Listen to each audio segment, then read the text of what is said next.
Así que si les parece, yo ya voy a ir compartiendo la pantalla de la presentación.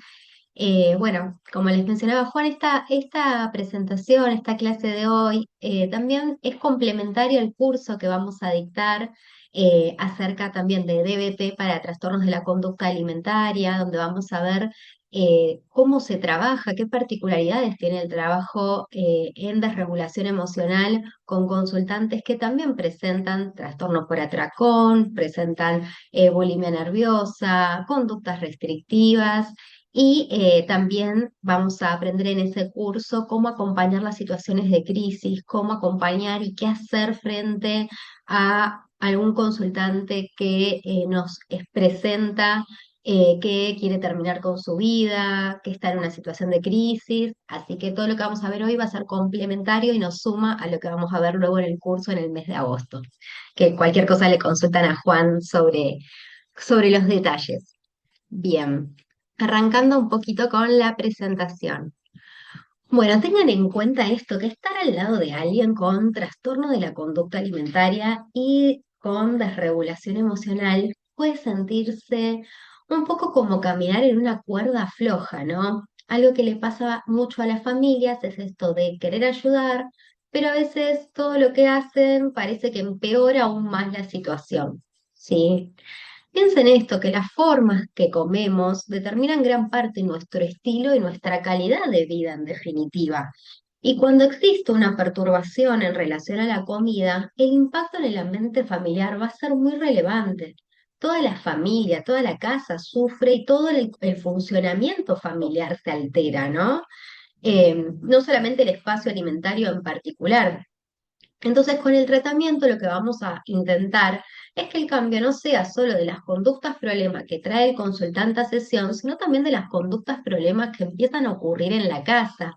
El impacto, poder reducir un poco el impacto que fue teniendo y cómo toda la familia se fue acomodando a la presencia de esto nuevo en la mesa que es el trastorno alimentario. ¿Sí? Bueno, recordemos un poco que en desregulación emocional lo que vamos a tener es la desregulación como resultado de la transacción entre la vulnerabilidad emocional y el ambiente invalidante. Y la vulnerabilidad emocional en trastornos de la conducta alimentaria aumenta con la restricción y las conductas alimentarias problemáticas, lo cual va a generar una alteración que se da en el hipotálamo, que es el centro que regula las señales de hambre, las señales internas de hambre y de saciedad. A la persona le empieza a costar distinguir cuándo tiene o no hambre, se rompió ese termostato que regula y empieza a ser más difícil poder identificar qué le está pasando, ¿no? Las dietas restrictivas, los ayunos provocan este hambre constante y pensamientos todo el tiempo centrados en la comida que terminan generando también fatiga, baja concentración, irritabilidad, mayor sensibilidad a estímulos visuales y olfativos que tengan que ver con lo alimentario. Y a la vez la ingesta seguida de purga, en los casos en los cuales también se purgan, va a intensificar estos efectos, afectando la regulación tanto a nivel físico como a nivel emocional. Y que también tenemos que tener presente en DBT, que esto también se va a combinar con el ambiente, con conductas invalidantes. Son cuidadores en los cuales suelen aparecer mucho estas frases típicas de, bueno, come esto pues te vas a sentir mejor. O si haces esto te voy a dar determinada comida. Está mucho este aprendizaje que se va consolidando de la comida como calmadora o como calmante de emociones displacenteras, ¿no? Y lo que también suele pasar en estos ambientes es que están muy atravesados, obviamente, por la cultura de la dieta, la cultura de la delgadez. Suelen ser cuidadores que están muy pendientes de su figura, de su peso, que suelen estar muy presentes estos comentarios de con unos kilitos menos estarías mejor, o comentarios del tipo, bueno, tanto lío por comer o por cerrar la boca, frenada de comer o comentarios acerca del cuerpo o acerca de lo que se van a poner, esa ropa, esa pollera, así vas a salir vestida, ¿sí? son padres que pueden irse hacia polos muy extremos. Por un lado, muchas veces cuando ven que los consultantes tienen más descontrol con la comida o que consideran que tendrían que comer distinto, pueden pasar a esconder las comidas o a brindarlas en exceso como modo de calmar la parte emocional. eh, y también suelen ser cuidadores que tienen mucha ansiedad social o mucha ansiedad generalizada, mucha preocupación. Hay como todo un énfasis en qué va a pensar el otro, en cómo te van a ver. Entonces esto va armando un poco el caldo de cultivo en donde se arma el TCA, porque tenemos la desregulación emocional, ¿no? Porque tenemos por un lado el ambiente que tiene este tipo de conductas que se va a combinar con la persona que viene ya con un trastorno de la conducta alimentaria y con todas las vulnerabilidades extras que como vimos hace un cachito tiene, ¿no? Entonces es una persona que no va a lograr regular sus emociones, ¿no? Que empieza a tener cada vez conductas menos efectivas a largo plazo y va a terminar utilizando el atracón, el vómito, las conductas alimentarias como la restricción, como un intento de regular la emoción intensa. Piensen que cuando un consultante comienza con conductas de trastorno de la conducta alimentaria, suele ser un intento de control. Suelen ser ya de por sí consultantes que tienen dificultades para identificar y para darle sentido a las emociones, que a veces se vuelven muy intolerantes a sentir sus emociones, intolerantes a sentir incomodidad, incluso al estar quizás hasta con un pensamiento un poquito más rumiativo. Entonces es che, no quiero pensar más en esto, pumba, te agarro y como tengo el atracón para distraerme, para regular esa emoción, ese malestar, y eso a la vez, obviamente, después, un poquito más a mediano o largo plazo, trae más insatisfacción, trae más conductas problema. Entonces, la persona empieza a perder un poco el control, ¿no? De que empiezan a traer esta sesión de sentir que tienen más el control tomado por el trastorno alimentario que por sí mismo, pero que al final de cuentas todo lo que terminan haciendo son intentos de solución, ¿no? Intentos de solución que no son efectivos, pero que de esta manera es como intentan lidiar con la incertidumbre, con la incomodidad, con los miedos. ¿Y qué pasa? Estamos en un ambiente en el cual los padres tampoco ya saben qué hacer para frenar todo esto. Y se terminan apegando a ciertas conductas que terminan reforzando más el trastorno alimentario y aún más la escalada emocional.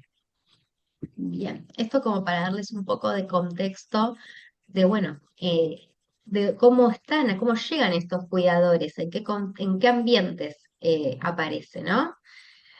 Entonces, lo que vamos a tratar en nuestros espacios de orientación es tratar de que la familia pueda volverse un recurso, que terminen siendo un lugar en el cual se pueden incrementar las posibilidades de cambio, de regulación, de expresión emocional efectiva, que podamos contar con ellos en el tratamiento, ¿sí? Piensen que una pregunta que van a traer mucho al espacio de terapia, con bastante preocupación y con bastante desesperación, es ¿cómo ayudo a que mi ser querido cambie? Y a partir de esto va a ser importante poder transmitirles que, por un lado, la preocupación, si bien esto no es una emoción, viene de la familia del miedo y que muchas veces se escapa en estas reacciones más de enojo o en esto que les ponía acá de las preguntas insistentes, en querer convencer al ser querido con argumentos lógicos de que estás poniendo en riesgo tu vida, ¿no? De que esto que estás haciendo está mal por esto y lo otro. Argumentos que en ese momento o de esa manera, ahora el ser querido no logra poder escuchar. ¿Y qué pasa? Estas conductas de los familiares no suelen ayudar a la toma de conciencia de la necesidad de hacer los cambios, sino que por el contrario, suele producir esta escalada emocional que termina en peleas, en gritos, que se empeora el momento presente.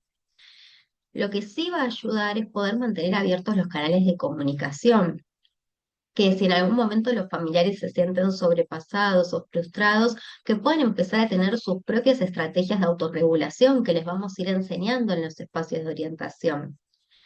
El rol del cuidador tiene que consistir más en prestar atención, en dar calidez y en poder estar atentos a mostrar respeto por las ideas que traiga el ser querido que impliquen moverse hacia el cambio, ¿no? puede ser que en algún momento del tratamiento sus hijos, sus hijas le digan, bueno, quiero comer tal alimento, pero me da miedo, quiero comer pizza, pero me da miedo, ¿no? Quiero comer helado, pero tengo miedo a engordar o a que me haga mal o a no poder frenar, ¿no?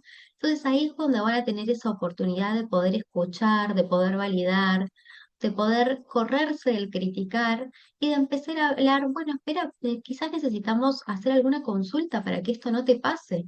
Sí, capaz necesitamos empezar a ver juntos algunas soluciones y que aprendan a mostrar respeto y mayor conexión con todas las emociones, los pensamientos, todo lo que lleva al cambio. Y a la vez a no juzgar y a poder conectar con este lado más compasivo, con aquellas emociones y pensamientos que estén del lado del no cambio. Vamos a ir viendo en la conferencia de hoy un poco cómo hacerlo. Lo que sí es importante que sepan es que el cambio es gradual. Si todas las personas vamos a tardar varios años en incorporar cualquier tipo de conducta que tenemos que se nos vuelva un hábito, ¿no? Bueno, su ser querido lo que desarrolló es un hábito que no es saludable, pero que tienen esa costumbre, que llevó tiempo construirlo, ¿no? Y que también va a llevar un tiempo cambiarlo. Y que cualquier tipo de acompañamiento, tanto profesional como familiar, va a ser importante que pueda tolerar tanto las altas como las bajas en ese proceso, ¿sí? De que cuando ocurra una recaída se pueda adoptar una conducta no juiciosa, una conducta más compasiva, que aliente a que su ser querido comparta eso y a que podamos pensar cómo manejar la situación en el futuro, ¿sí? Cuando algo de eso se repita o cuando haya alguna situación familiar. A veces lo que sucede es que tratan de, como esto, darle como soluciones rápidas, ¿no? Y eso sí, también termina siendo algo como muy invalidante, porque yo estoy con mucha angustia y estoy prendida a fuego porque siento que me equivoqué en esto y que no pude y me traes una solución muy rápida, va a invalidar mucho mi emoción. Entonces es importante esto, poder construir en conjunto y darse el tiempo para poder pensar, bueno, ¿cómo vamos a manejar esto de manera diferente? ¿Qué es importante que sepan en torno a lo que es el acompañamiento a familiares de consultantes con trastornos de la conducta alimentaria? Bueno, que algo que se suele dar mucho es la acomodación, ¿no? Dentro de todo el impacto que tiene el trastorno alimentario en la familia, se da esta especie de síndrome, ¿no? ¿Y a qué nos referimos con acomodación? Bueno, son estos cambios que la familia empieza a realizar más o menos conscientemente para tratar de reducir la tensión o el conflicto que va generando el trastorno alimentario, pero que termina manteniendo o reforzando el trastorno. ¿Sí? La familia se termina adaptando al TCA sin querer, muchas veces para evitar crisis, para evitar discusiones, para calmar cierta angustia que pueda tener el consultante. Por ejemplo, padres que terminan preparando comidas especiales o distintas para el consultante, ¿no? En este intento de no generar conflicto durante las comidas o que se modifican todos los horarios familiares para ajustarse a los rituales alimentarios que traen. O dar mucho reaseguro, ¿no? En esto de, bueno, no engordaste o comiste poco, y quédate tranquila, comiste poco, en un intento de reducir la ansiedad. Y también lo que se empieza a dar es esto que les ponía acá del estrechamiento del enfoque al aquí y ahora. ¿A qué me refiero con esto? A que el foco de la familia se vuelve todo muy inmediato y muy centrado en las conductas alimentarias del día a día. Si la posibilidad de proyectar o de pensar a futuro se reduce y todo va a terminar girando en lo que está ocurriendo en lo inmediato. Se desayunó, bueno, tendrá un buen día. Si no vomitó, bueno, capaz lo va a hacer apenas salgamos. Todo empieza a estar centrado no solo en el TCA, sino en, bueno, lo que acaba de suceder, ¿no? Es un intento que empieza a tener la familia de poder manejar la crisis momento a momento, pero se empieza a perder un poco esta perspectiva a largo plazo. Y otro fenómeno que acompaña, que empieza a darse, es esta inflexibilidad en los patrones de la vida diaria. A medida que aumenta la tensión, ¿sí? Los cuidadores empiezan a quedarse con menos recursos emocionales y conductuales también, como para responder con más flexibilidad. ¿Qué pasa? Empiezan a regirse por reglas rígidas o por negociaciones como más disfuncionales, ¿no? Bueno, con tal de que coma un poco, bueno, que como solo lechuga. O bueno, mientras no discuta, bueno, no le obligamos a sentarse a comer, ya está.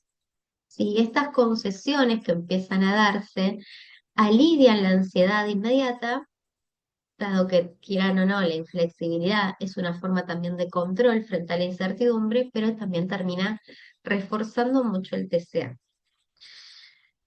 Otro fenómeno que se da es la amplificación de ciertos rasgos y de patrones previos en el funcionamiento familiar, ¿no?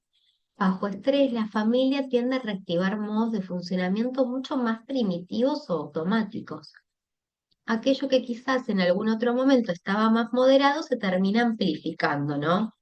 Un padre quizás que tiene como unos rasgos más obsesivos se puede volver como un poco más controlador o más hipervigilante en este momento.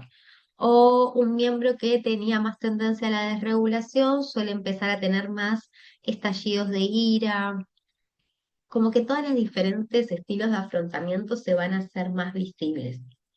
Y a la vez el TCA termina actuando como un estresor crónico en toda la vida familiar, ¿no? Entonces, ¿qué también se empieza a dar? Esta disminución de la capacidad para atender las necesidades de todo el ciclo, ¿no? El trastorno alimentario termina concentrando toda la atención, todos los recursos emocionales, por lo que otras necesidades familiares van a ir quedando relegadas. Entonces, si algún hermano está atravesando alguna dificultad, se termina callando por miedo a generar más preocupación. eh, o, bueno, incluso el mismo malestar de los padres se termina dejando un poco de lado, se termina postergando las conductas de autocuidado.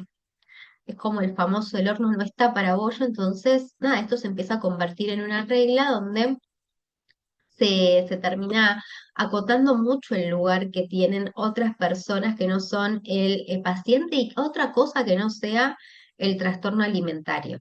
Y toda la energía del sistema familiar termina estando en esto de sobrevivir, ¿no? Mm. Bueno, entonces se termina distorsionando un poco el progreso del ciclo vital familiar, que en circunstancias normales, sí, a medida que los hijos también van creciendo un poco, van ganando más autonomía, ¿no? Y esto va dando como más estabilidad, más continuidad y se van adaptando toda la familia a ciertos cambios. Ahora, cuando aparece el trastorno alimentario, se interrumpe ese progreso, ese proceso, y los padres tienen que volver a estar más presentes, a controlar cuestiones de la alimentación que quizás ya no estaban haciendo.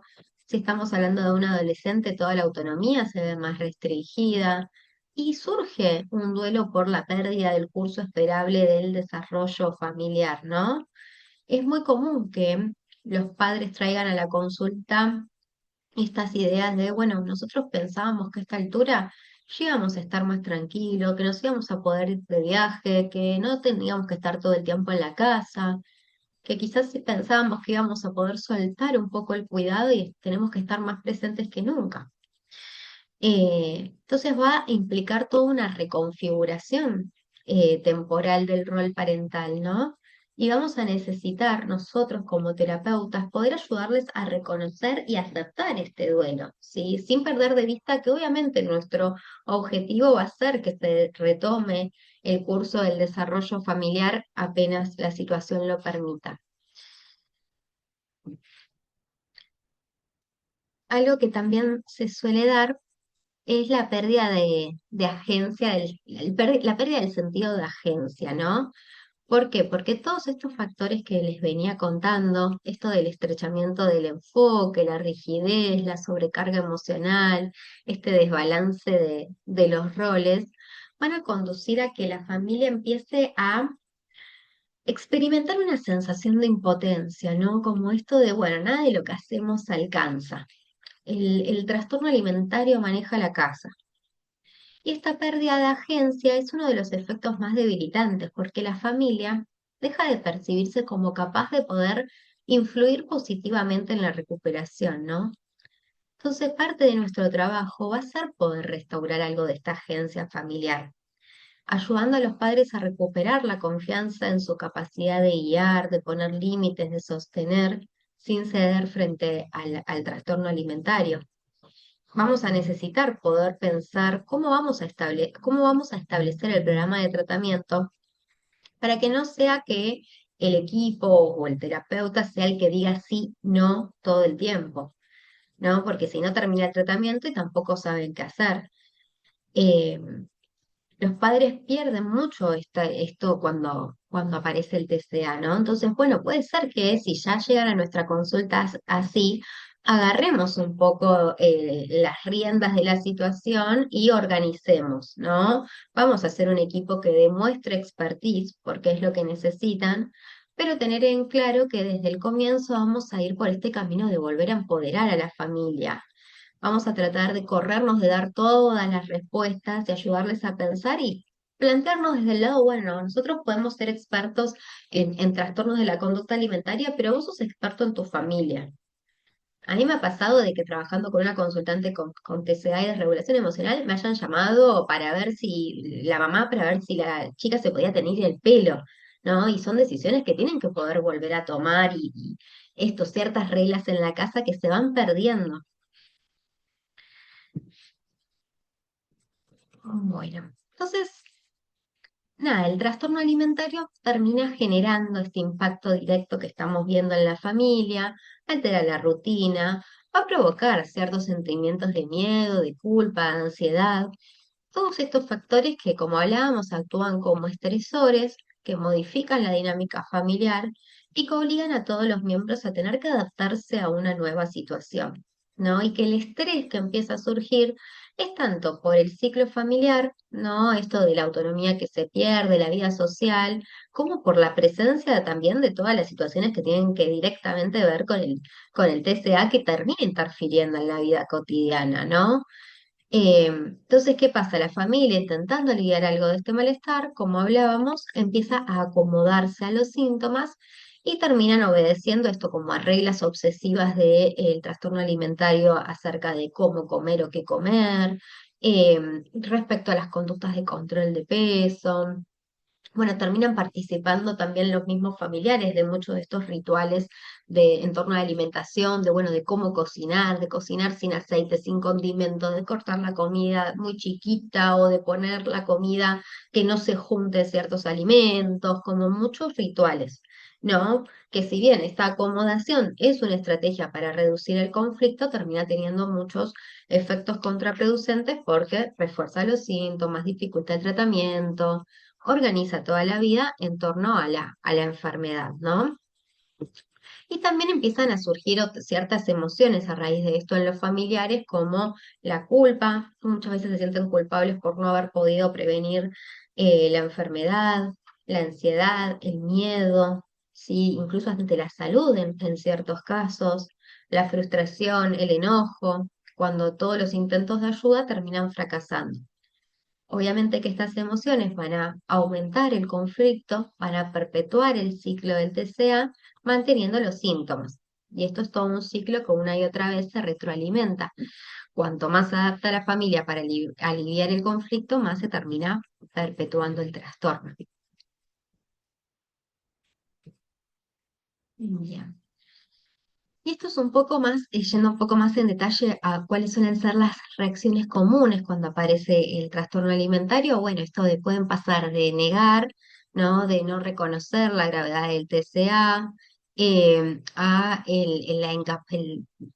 que esto puede surgir también de la incapacidad para resolver el problema o el miedo de la propia responsabilidad, ¿no?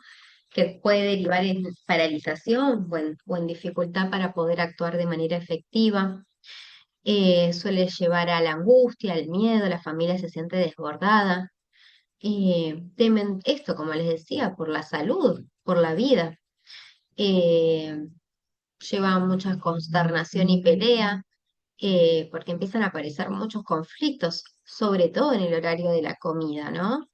y que esto hace que muchas veces los padres empiecen a interpretar la conducta del paciente como terquedad o como manipulación en lugar de enfermedad. Empiezan a aparecer estas ofertas como esto de recurrir a recompensas o castigos para intentar controlar el TCA, y lo que tienen que tratar de entender es que obviamente ninguna de estas estrategias termina siendo efectiva, ¿no? También aparece el sentimiento de culpa, de responsabilidad, de qué hice mal, por qué no lo vi venir antes, que esto va minando mucho, bueno, la confianza y, como habíamos hablado, lleva un poco a esta sensación de la pérdida de agencia. Bien, bueno, ahora vamos a ver qué, qué va interfiriendo, ¿no? En que puedan ser de ayuda y, bueno, vamos a ir viendo de distintas intervenciones para poder resolver algo de esto. ¿Hasta acá hay alguna duda, algo que quieran consultar antes de que sigamos avanzando?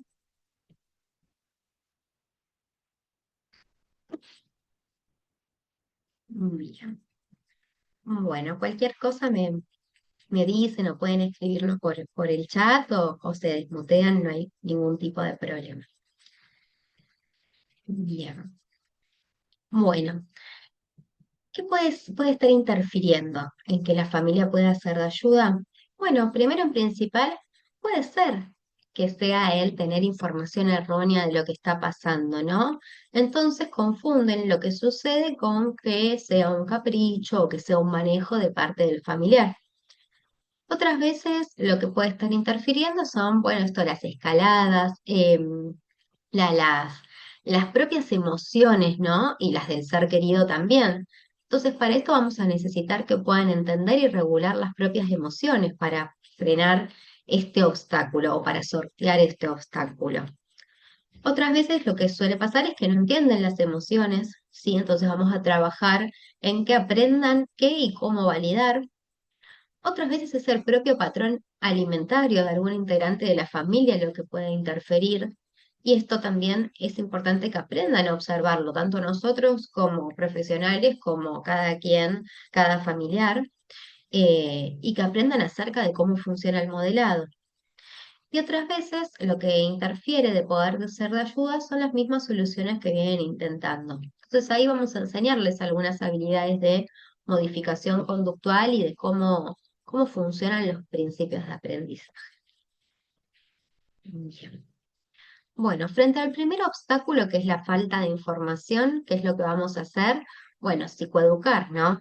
Lo importante va a ser que la familia pueda comprender qué ocurre a nivel biológico, qué ocurre a nivel psicológico, qué, qué pasa a nivel también familiar, ¿no? Y cómo todo esto va influyendo en la recuperación. ¿Sobre qué vamos a psicoeducar? Bueno, en primer lugar, sobre el espacio que ocupa el trastorno alimentario en el cerebro, ¿no?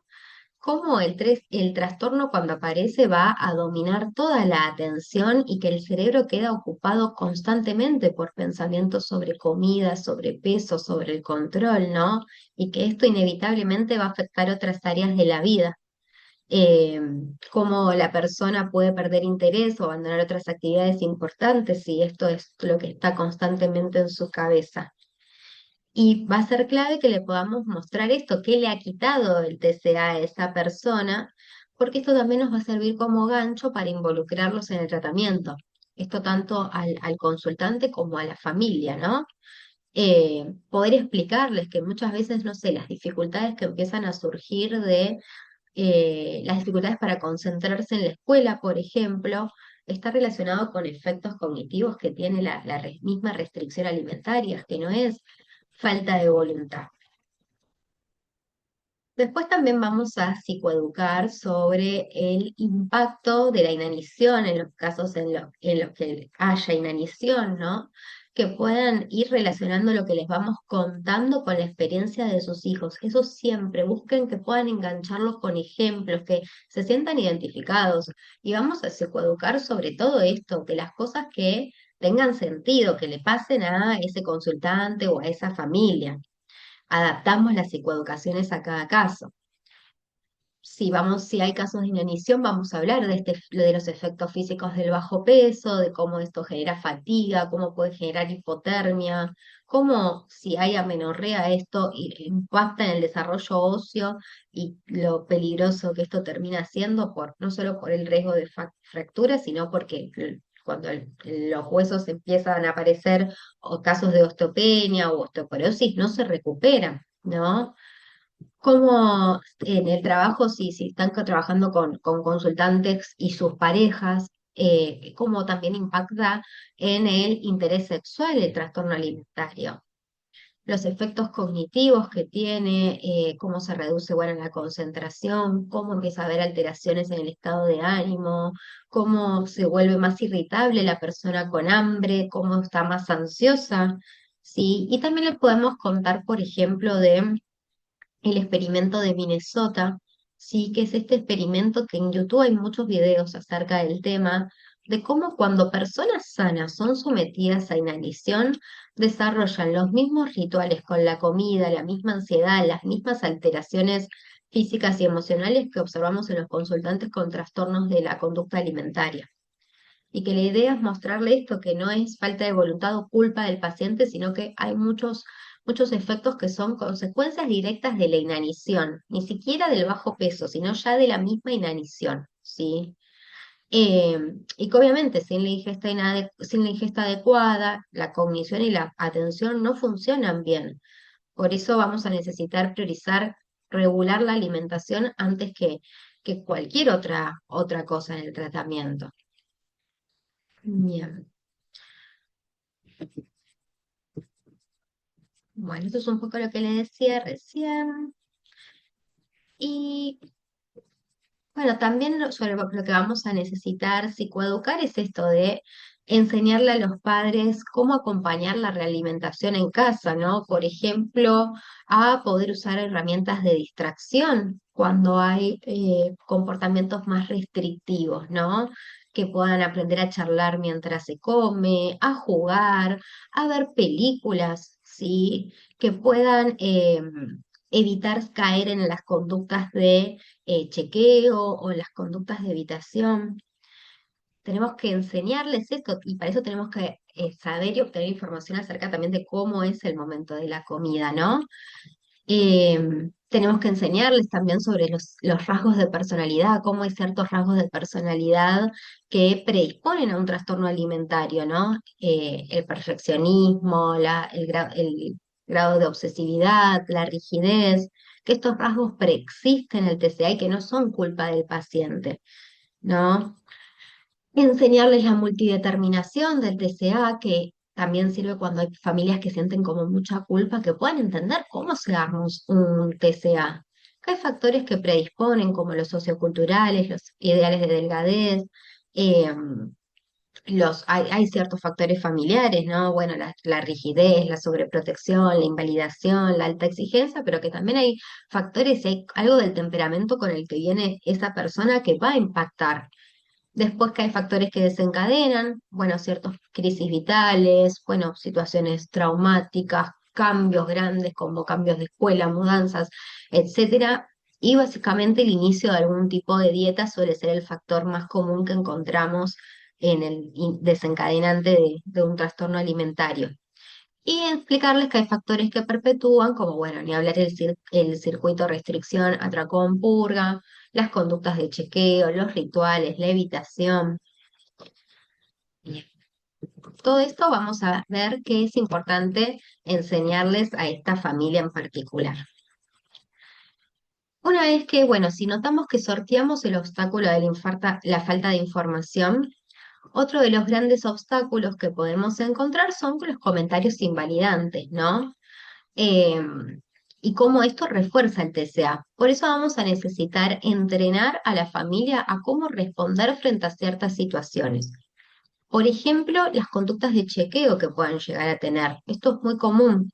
Y para esto contamos con esta habilidad en DBT de ponerse en los zapatos del otro sin morder el anzuelo o pisar el palito del TCA. Si pueden acá las familias traer ejemplos de situaciones que le hayan pasado, de preguntas que le hayan hecho sus propios hijos, Por ejemplo, no sé, me preguntó si la notaba más gorda o si era más flaca que una compañera de escuela, ¿no? Entonces, primero, esto tiene que la familia tener información de cómo funciona la mente de una persona con TCA y cómo todo el tiempo eso está en su cabeza. Y que por esto muchas veces van a buscar cierta confirmación y cierto reaseguro haciéndole estas preguntas, ¿no? De estoy más gorda, soy más flaca que ella, este pantalón me quedaba así antes, estoy comiendo mucho, sí, que son todas conductas de chequeo. Explicarles que buscan el alivio inmediato, pero que los padres puedan aprender a qué contestar en estos momentos, ¿no? Que muchas veces va a implicar extinguir esa pregunta, irse, retirarse, decirles y avisarles desde antes que ese tipo de preguntas no van a contestar y sobre todo aprender a centrarse en qué está sintiendo la persona en ese momento. Sí, ponemos foco más en la emoción que en el contenido de la pregunta. Por eso va a ser importante que aprendan que morder el anzuelo sería esto, poder responder desde lo racional. No, mira, pero Pepita pesa tanto, pero mira cómo salió en esta foto. Sí, convencerla, tratar de convencerla o terminar, bueno, vamos a pesarte para ver si estás más flaco o no que antes, ¿no?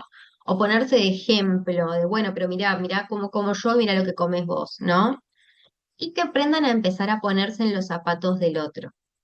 Empezar a notar la emoción que el ser querido tiene, ayudarla a atravesar esa emoción, aunque a veces no tengan nada más para decir que estar ahí, hacerles entender que es un momento difícil y que por lo general cualquier cosa que respondan no va a ser del todo suficiente, ¿no? Clave que aprendan a no dar soluciones inmediatas en esos momentos, ¿no? Porque, por ejemplo, no sé, me pasó el otro día la pareja de una paciente que ella le dijo, bueno, que se veía gorda, y le dijo, bueno, empezamos el gimnasio, vamos a meternos en el gimnasio. Y ella lo tomó como confirmación de, bueno, entonces que te gorda. Sí. Entonces es clave esto, que aprendan a centrarse en qué te trae a preguntar esto, cómo te sentís cuando me estás preguntando esto, ¿no? Y acá les dejaba un poco bueno, ¿cómo sería la tarea, ¿no? La actividad que le podemos dejar de tarea, que puedan describir la situación, qué emoción sintieron, de qué tuvieron ganas cuando el consultante les hizo las preguntas y que puedan aprender a verlo esto en ejemplos concretos, ¿no? Por ejemplo, no sé, si viene tu hija con que tiene una fiesta, pero que le queda horrible todo lo que le quede, que no va a ir. Bueno, ¿cómo responderías pisando el palito del TCA? Bueno, dale, ya está, nos quedamos sin ir a la fiesta. Está bien, listo, no vayas. Bueno, ¿qué sería ponerse en sus zapatos? Bueno, ver qué es lo que le da miedo, ver qué es lo que le preocupa, ver desde cuándo se siente así, sí, ver qué aprendió en terapia cuando se siente de esa manera. Entonces, esta habilidad va a venir muy de la mano de lo que hablábamos de, bueno, aprender a validar, ¿no? ¿Qué es lo que le vamos a enseñar? ¿Qué es la validación? ¿Sí? ¿Qué es esto de poder empezar a aceptar cuál es el estado emocional de la otra persona, aunque no estén de acuerdo, ¿no? Que significa básicamente poder describir lo que se observa, sin juzgar o criticar. Sí, que hay frases que no funcionan como estas de, bueno, no es para tanto, no podés sentirte siempre así, y que lo que más sirve es que aprendan a preguntar esto. Bueno, primero transmitir lo que observan. Te noto triste, ¿pasó algo? Te observo inquieta. ¿Querés que hablemos? ¿Te sentís más con miedo? ¿Te sentís más con tristeza? ¿No? ¿A qué necesitas ayuda? ¿En qué necesitas que te ayude? Esa pregunta va a ser clave. Y que sí es importante que aprendan a que esto, bueno, validar no es, bueno, sí, damos todo el tiempo consuelo o soluciones, pero sí aprender a centrarnos en la emoción. Otra habilidad que vamos a enseñarles, que tiene que ver con la validación, es la que se tiene el acrónimo, bien DBT, todas las habilidades tienen como acrónimos, ¿no? Del TVO. El TVO, la T, es esto de, bueno, ¿a qué le vamos a prestar atención? Que aprendan a estar alertas a posibles señales de alarmas, como cambios bruscos en el estado de ánimo, si desaparecen alimentos, si hay rastros, por ejemplo, en el baño compatibles con vómitos. Que aprendan a escuchar, la E es de escuchar, por algo tenemos dos oídos y una boca. Sí, poder aprender a prestar atención a qué comentarios hacen sobre su cuerpo, a cuándo aparecen estas comparaciones, no solamente cuando lo hace el ser querido, sino cuando lo están haciendo ellos mismos, ¿no? Pasa mucho en las familias que, por ejemplo, no sé, la madre o un hermano hace comentarios sobre su propio cuerpo constantemente en voz alta y esto también lo notan los consultantes, ¿sí? Que aprendan a prestar atención a qué sienten, a qué ven, ¿sí? Todo lo que tiene que ver con el lenguaje no verbal. Está tenso, mi ser querido, llora, noto que se quiere esconder. Sí, ¿qué me produce a mí cuando la escucho con ese tono de voz? Cuando siente X, ¿qué me pasa a mí, no?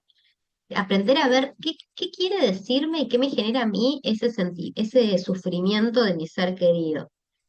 Y que aprendan a expresar la validación. Esta pata va a ser muy importante, porque muchas veces no van a saber qué decir, pero la emoción siempre la van a poder validar. Que aprendan que las emociones no se eligen, las emociones se tienen y que la elección va a estar en qué van a hacer con esa emoción. Que puedan también en esto de poder, muchas veces ofrecer ayuda es no empeorar la situación, ¿no? Que a veces puede ser que te quedes abrazándola en silencio, o traerle pañuelitos, o yendo a dar una vuelta y caminar en silencio, que no siempre tengo que decir algo, que a veces menos es más. Y a veces tenemos que ir con cada padre de esto, de una letra a la vez, sobre todo cuando hay mucho desorden y que aprendan a hacer una letra antes de pasar a la siguiente, ¿sí? La vamos dividiendo por partes a la habilidad. Carlita, Vane, Pauleta, ¿cómo está? Ay, no sé si alguien tiene una pregunta o fue sin querer. Bien, creo que fue sin querer. Ahora al final, si quieren, les hacemos otro espacio de preguntas. Bien, bueno, en esto de poder observar sus propias conductas, vamos a necesitar que aprendan a observar cuál es su estilo parental y a elegir, ¿no? Desde dónde actúan. Primero les vamos a explicar todos los animales y decir esto, que todos tenemos un poco de todo y de todos y ver dónde es que más se ubican, ¿no? El rinoceronte es un animal que usa más la agresión, las amenazas o la coerción para llegar a sus metas. Entonces les vamos a explicar si cada vez que tu familiar te cuenta que tuvo un atracón, vos armas un escándalo y una y otra vez haces lo mismo, bueno, lo que va a pasar es que el paciente no va a confiar, tu familiar no va a confiar. Entonces, ¿qué termina pasando? Los dos escalan y se terminan como defendiendo y atacando. O lo mismo, por ejemplo, bueno, distintos en el caso de que se encuentren más en el modo canguro, ¿no? Que es esto de que crea el refugio para el cuidado.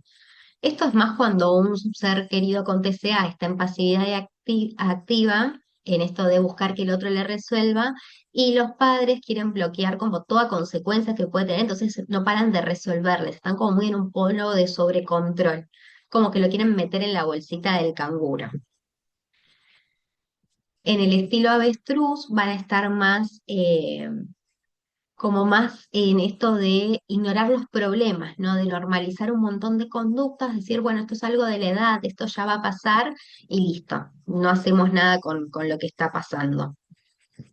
O pueden estar más en un estilo medusa, que es este estilo como más reactivo, ¿no? Que son cuidadores que muchas veces aguantan, aguantan, aguantan y después explotan, que son muchas veces familiares con ellos mucha desregulación emocional. Entonces, lo que les vamos a explicar es que todos podemos tener un poco de todos los animales en algún momento de la vida, pero que cada quien tiene un estilo más predominante y que puedan aprender a identificarse para poder empezar a elegir desde dónde responder y para poder acercarnos a algunas reacciones de algunos animales que son más efectivas. Por ejemplo, el perro San Bernardo, que es esto de saber observar el peligro, que se mantiene lejos cuando sale con su dueño a la montaña con nieve, pero que se observa un peligro o la posibilidad de alguna avalancha, bueno, se va a acercar rápidamente y le va a avisar con el movimiento de su cuerpo que el peligro se acerca, ¿sí? O del delfín, ¿no? Que cuando uno de los ejemplares se aleja del cardumen va a buscarlo, pero no es que no le permite moverse, ¿no? Que va a servir como más de guía. Entonces, lo importante es esto, ver qué estilo parental predomina y poder ayudarles a eh, A que también dependiendo de la emoción del momento, ¿no? ¿Qué acciones me van a acercar más al San Bernardo? ¿Cuáles me acercan, no sé, más al avestruz, al rinoceronte, que puedan identificarlos? ¿Un grito a qué tipo de estilo me acerca? Una pregunta en momentos de cara larga, ¿a qué me va a acercar? ¿No? Entonces le dejamos un poco esta actividad de poder notar, bueno, dos situaciones en la semana en la cual, bueno, hayas estado más en modo, no sé, avestruces con el que se identifica. Bueno, ¿cuándo te acercaste, con qué conductas te pareciste más a un delfín? ¿Sí? Bien. Bueno, y ya por ahí con un poco lo último que vamos a ver es esto de, bueno, también tienen que aprender a atravesar también sus propias olas emocionales, porque si no trabajan en su propia regulación, van a terminar minimizando o maximizando lo que está sucediendo. Sí, tienen que aprender a ver cuál es su modo de minimizar, sí, cuáles son las frases con las que lo hacen o cuáles son las conductas con las que maximizan lo que está sucediendo, sí, y que aprendan a diferenciar entre reaccionar y responder. Cómo la reacción es automático, es bien guiado por la mente emocional y cómo responder implica empezar a tener en cuenta, bueno, qué consecuencias va a traer pararme desde acá, ¿no? Poder empezar a activar la mente sabia, que es otra de las habilidades de DBT estándar que también les enseñamos. Vamos a que aprendan a poder notar qué emoción están sintiendo el familiar, qué le impulsa a hacer esa emoción, ¿sí? Que aprendan a preguntarse si esa respuesta es efectiva o no, qué le dice su mente sabia, ¿sí? Entonces que el familiar aprenda a preguntarse qué necesita mi hijo en este momento. ¿Necesito actuar ahora o necesita que yo espere? ¿Qué respuesta va a ayudar más, no? Y ahí también muchas veces les enseñamos esta habilidad de DBT estándar de hacer acción opuesta, sobre todo más que nada a la emoción del enojo. Va a haber cuatro herramientas para mí que en línea a esto que son básicas para los familiares, que aprendan a ver, a preguntar qué necesitan, ¿no? Si hay algo que realmente pueden hacer por el ser querido. Obviamente, en una situación de mucho riesgo, lo que vamos a priorizar es que mantengan la seguridad. Esto también va a ser una herramienta básica. Que aprendan que está el recurso de llamar a la emergencia. Si el riesgo supera lo que ellos pueden manejar, se llama a la emergencia. ¿Sí? Y también que tengan el recurso de contactar al terapeuta. Que tengan en claro, bueno, cuándo van a contactar o al terapeuta de su familiar si eso es lo acordado, o a su terapeuta familiar si tienen el espacio de orientación propio. Con los familiares también armamos planes de crisis, de qué hacer en los momentos de crisis, ¿no? Porque no deja de ser muy difícil y muchas veces, por ejemplo, el hijo tiene un plan de crisis de cómo surfear la ola en ese momento y la familia tiene otro plan de crisis de cómo surfear su propia ola, de cómo acompañar, qué hacer y qué no hacer. ¿Sí? Pero bueno, vamos a estar muy atentos a esto de poder trabajar también con invocar a la mente sabia, que como les decía es otra de las habilidades que les enseñamos, que aprendan a ver qué es lo más sabio en cada situación y que puede ser diferente de un momento a otro. Y también les vamos a enseñar todo lo que tiene que ver con habilidades para el manejo de conducta, ¿no? Que aprendan cómo aumentar, cómo disminuir, cómo extinguir las conductas, ¿no? Que aprendan a reforzar positivamente, con qué herramientas cuentan para aumentar que una conducta se repita. Que no es solamente el regalar o el dar algo físico, sino algo físico concreto, sino muchas veces los halagos, el aprender a felicitar, ¿sí? Son familias que muchas veces como reforzador más como primario lo que usan es el tema de la comida. Bueno, te portaste bien o bueno, te fue bien en la escuela, bueno, te damos un chocolatito, ¿no? Que aprendan a ampliar los reforzadores y enseñarles otras formas no solamente utilizando los distintos sentidos, también poder compartir actividades agradables en familia, que no todas las actividades que hacen en la familia tengan que ver con la comida, que aprendan de refuerzo negativo desde ya, el quitar algo, sí, el quitar algo aversivo cuando se realiza la conducta que estamos poniendo como objetivo que suceda. el moldeamiento, aprender, esto es clave que aprendan a reforzar pequeños logros, porque a veces hasta que no ven el resultado final, listo, nada alcanza. Y aprender a reforzar estos pequeños logros realmente es muy motivante para los consultantes. Que también aprendan del modelado, en esto que hablábamos, de que los hijos observan constantemente cómo se comportan los adultos o todas las personas en general, aprendemos mucho por lo que vemos, ¿no? Entonces, que esto lo puedan tener presentes de que tiene su impacto.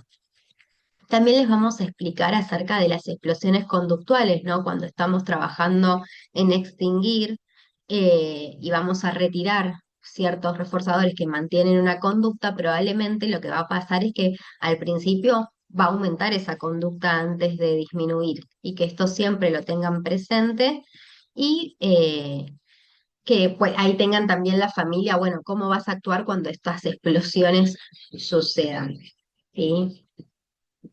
Y bueno, tengan presente esto de que parte del mensaje que constantemente transmitimos es que tanto los consultantes como las familiares, como nosotros en los espacios de terapia, están y estamos haciendo lo mejor que pueden y a la vez en la dialéctica de DBT sabemos que podemos hacerlo mejor. Seguir sumando herramientas para poder acompañar es de lo mejor que podemos hacer, tanto nosotros como terapeutas, como también brindárselas a los familiares. Bueno, esto sería por el encuentro de hoy, que en una horita tenemos ahí como para abarcar como distintas cosas, pero que vamos a seguir profundizando en el curso que comentábamos con Juan al inicio. No sé si hay alguna duda que quedó, algo que quieran consultar antes de que cerremos.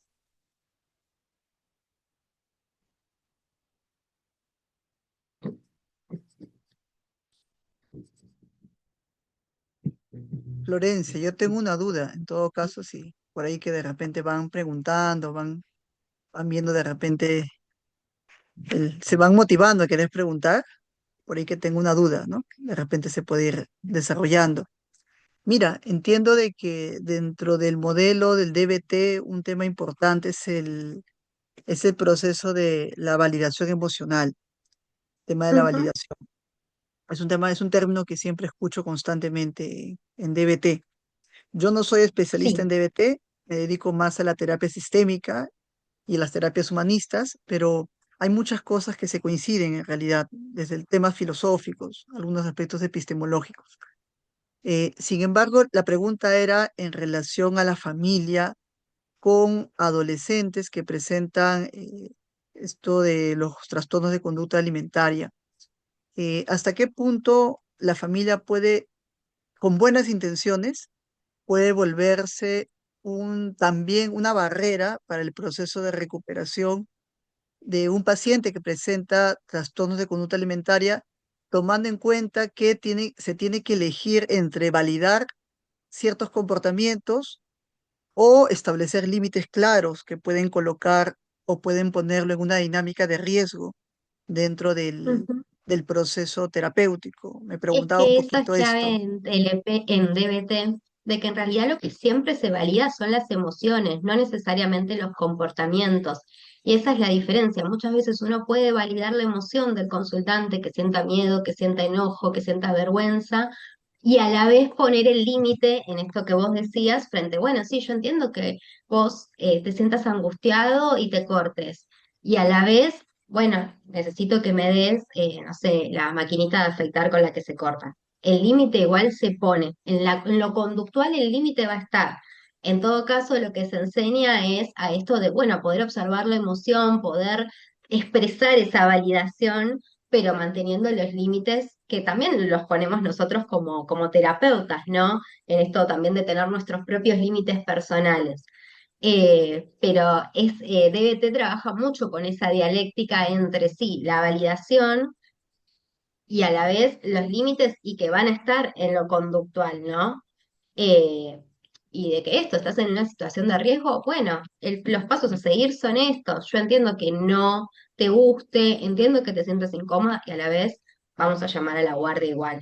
Y a la vez la maquinita de afeitar me la tenés que dar. Y sí, no suele ser algo que guste, suele ser algo que genera muchas explosiones conductuales en los consultantes y a la vez es también lo que cuida la vida, ¿no? Bien. A ver, esperen un segundito.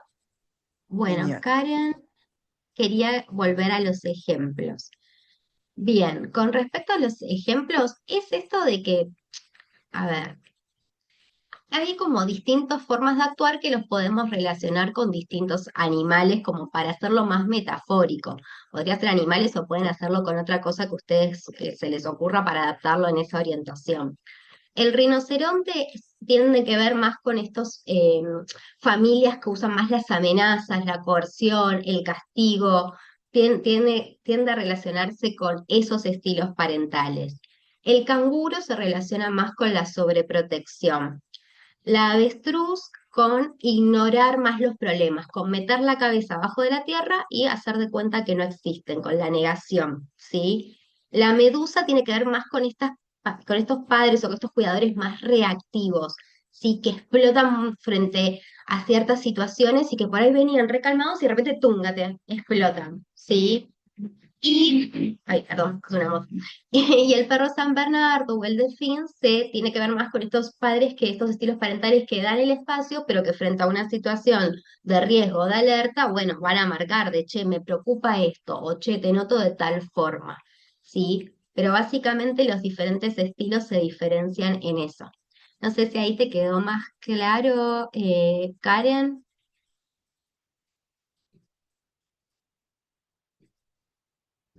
Imagino que está escribiendo.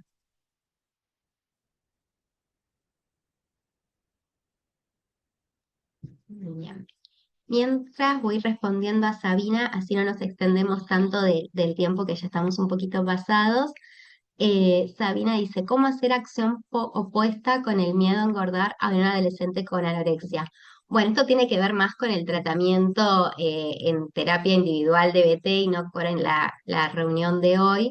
Pero bueno, vos pensá que se trabaja con, a ver, son muchas las intervenciones frente al miedo a engordar. Por un lado, trabajamos un poco la motivación y ver, bueno, así como tenés miedo a engordar, el miedo a engordar por lo general se relaciona con otros miedos que están debajo y que el miedo a engordar suele ser lo que está en la punta del iceberg y que debajo puede ser el miedo al rechazo o puede tener que ver con alguna experiencia traumática o con el miedo a que le burlen. Por lo general es ver como más debajo del iceberg con qué tiene que ver ese miedo a engordar. De todas formas, acción opuesta lo trabajamos como se trabaja acción opuesta en DBT estándar, ¿sí? Notando todos los componentes de la emoción y tratando de modificarlo como de afuera hacia adentro, como más desde lo corporal, yendo a, bueno, primero modificamos el cuerpo, luego modificamos la respiración, algunos de los efectos psicofísicos, para también poder cambiar los pensamientos. Pero sí, no, es como muy complejo e implica distintas intervenciones que por ahí exceden a lo que fue la charla de hoy, pero en el curso lo vamos a ver más en detalle, Sabi. Bien, bien, Marilu, ¿querés desmutearte?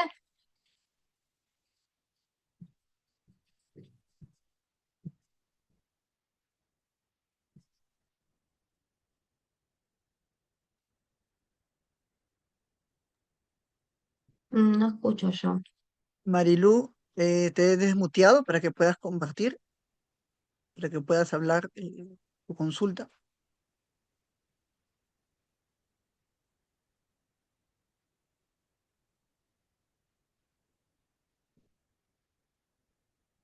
La veo desmuteada, pero no escucho que se está hablando.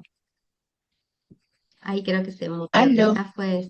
eh, Ah, aló, aló, ahora sí, se te escucha, ay, sí. aló, ¿se escucha? Sí, ahora sí. Ay, gracias, sí estaba hablando. Buenas tardes. Quería preguntarle en este caso, quizás,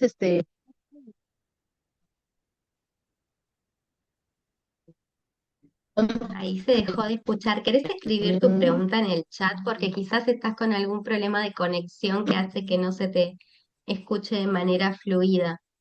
es que Parece es un, que puede ser eso. Pero si es un, querés escribirla, que te la respondo para que todos puedan leerla y te podamos entender bien.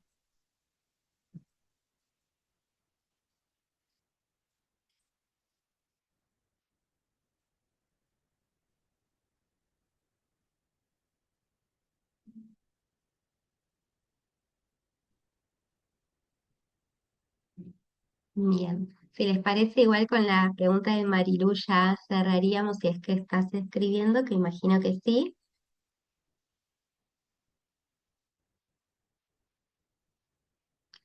Pero si mientras tanto alguien quiere desmutearse y preguntar hasta que aparezca, pueden hacerlo.